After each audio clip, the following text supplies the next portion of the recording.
Hello, everyone. Thank you, Amanda, for your generous introduction and above all for organizing this event.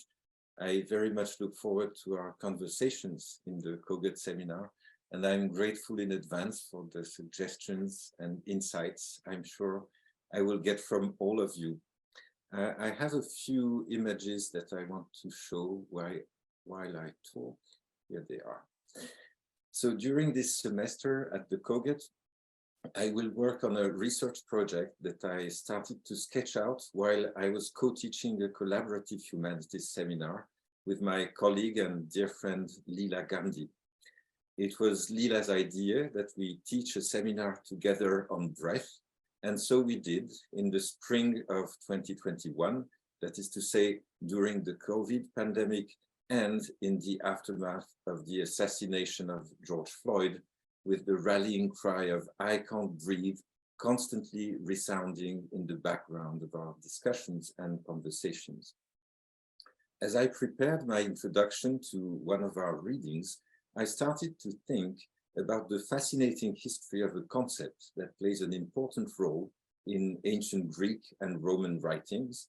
It is the concept of sympnoia, a Greek word that literally means breathing together or shared breath, translated in Latin as conspiratio. What you see is a poster by Andy Warhol in 1969 for a group exhibition in a Chicago gallery. It was meant to benefit the legal defense fund for the Chicago 7, who were charged by the federal government with conspiracy for organizing anti-Vietnam War protests.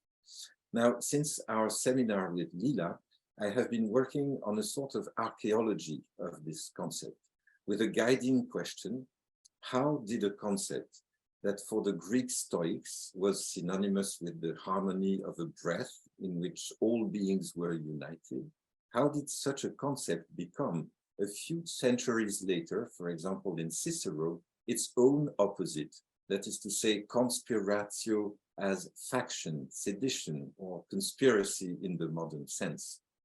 And of course, there is another question that accompanies me in this archaeological endeavor. What could this ancient history tell us today as conspiracy theories are proliferating in an era of drastic climate change that threatens the very possibility of breathing together? So I have started to gather a great number of philological, historical, and philosophical materials for this archaeology, including recent writings like those of Peter Sloterdijk, who reflects upon what he calls atmoterrorism, that is to say, the use of atmosphere as a weapon in modern warfare, or like the writings of Frantz Fanon, who coined phrases like combat breathing or occupied breathing when documenting the struggle for Algeria's independence. And in addition to these materials, I also started to look for stagings of shared breathing in literature. I found a few novels or short stories explicitly dedicated to breath, from Edgar Allan Poe's Loss of Breath to Caribbean-Canadian poet and writer M. Norbisi Phillips' essay, The Gasp. And I'm eagerly looking for more narratives, and indeed for any material from all kinds of fields like anthropology, medical history, diving even, etc. While conspiration as respiring with is obviously a fundamental dimension of our being here, its history and representations are surprisingly fragmented. Thank you.